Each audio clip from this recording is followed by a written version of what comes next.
Horsegirl, versions of modern performance. Horsegirl, a relatively new band, forming 2019, really breaking through over the last couple of years with a couple of EPs, and this initial album I thought was a really impressive first album for this band, an all-female band. I think a lot of uh, I think we've been talking a lot about indie rock female-led groups and female singers and songwriters, and so there's a tendency sometimes when these sorts of groups come about to kind of feel like another female-led indie group. Did Horse Girl break through from that pack Hmm. for you in any way?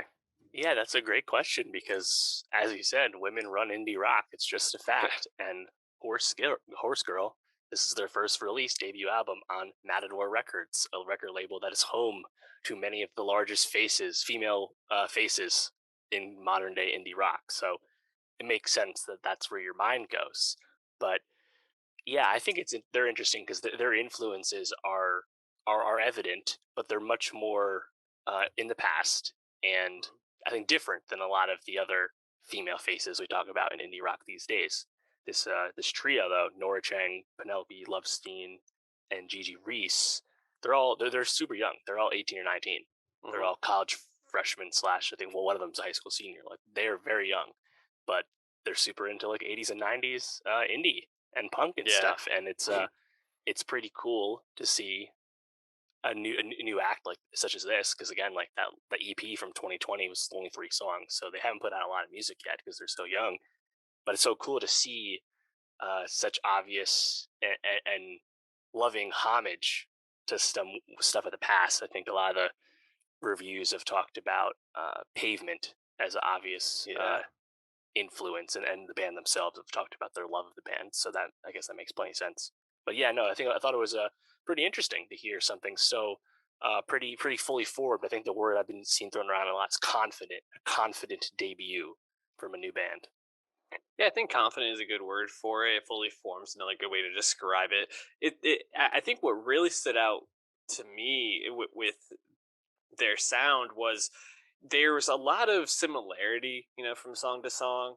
Some of the drum beats and tempos are very similar, and I think definitely there's variations of the guitar sound, but there's, like you said, I think a very distinctive homage to that '90s like washed out punk indie rock, which was obviously so popular. Smashing Pumpkins was a band that kind of came to Mm, mind at times listening to them, but uh, the ability to still make songs that really stood out and felt different, even with the same kind of like DNA running through them, from song to song, I thought was a really good sign for them, because I think as they obviously progress as a band and become a little bit more experimental in their next couple of albums, if we get those, which I'm hoping we do, it's going to be really cool to see them kind of keep the ability to like have a central sound but just kind of flourish out, so it yeah. almost feels like you're watching like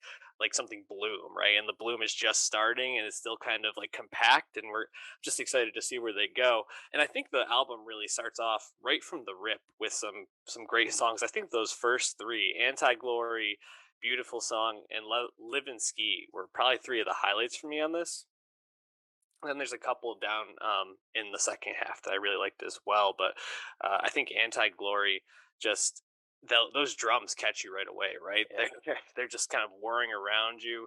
The guitar comes in, and it feels very like, you have the like kind of lackadaisical vocals all throughout this that kind of fall into the music in some way, but it just feels very cool in a sense. And then you get to Beautiful Song, and that has like that more washed out feel, but by the end, the way it kind of crescendos with like just like the cymbals just ripping through it, and then her vocals kind of push up a little bit above it.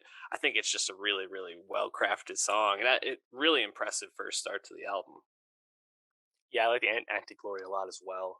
I thought Dirtbag Transformation, Mhm. Still Dirty, was pretty cool because the guitar line on that's like much more like pop rock almost, Yeah. just a different vibe from what you'd heard to that point. I thought that one was pretty cool.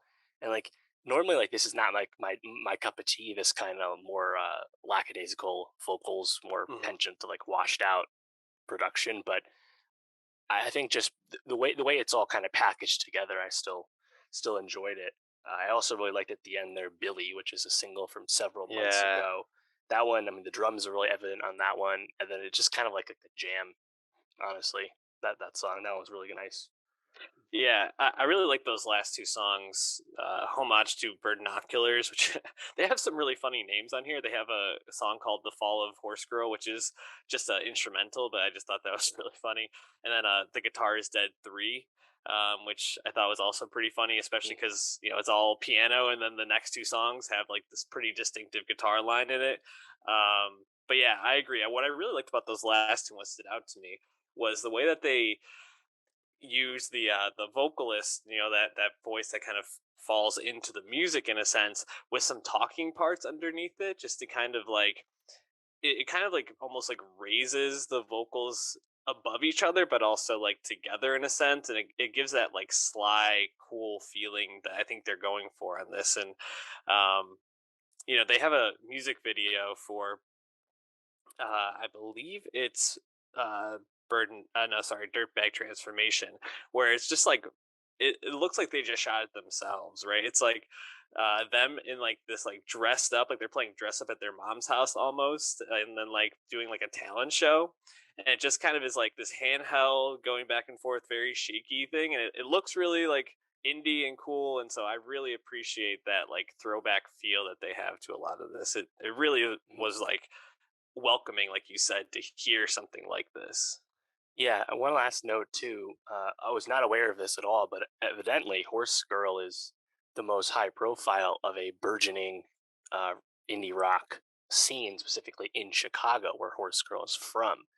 And just kind of reminds me of the post-punk scene over in England that we've talked about a lot recently with Black Midi and Squid and Black Country New Road. Just cool to see these kind of like hot spots of subgenres popping up in rock music. We're so used to this in hip hop, but to actually see it in rock these days is really cool too. Great point. We'll be adding a song or two by them to our Nostalgia Best of 2022. So check that out.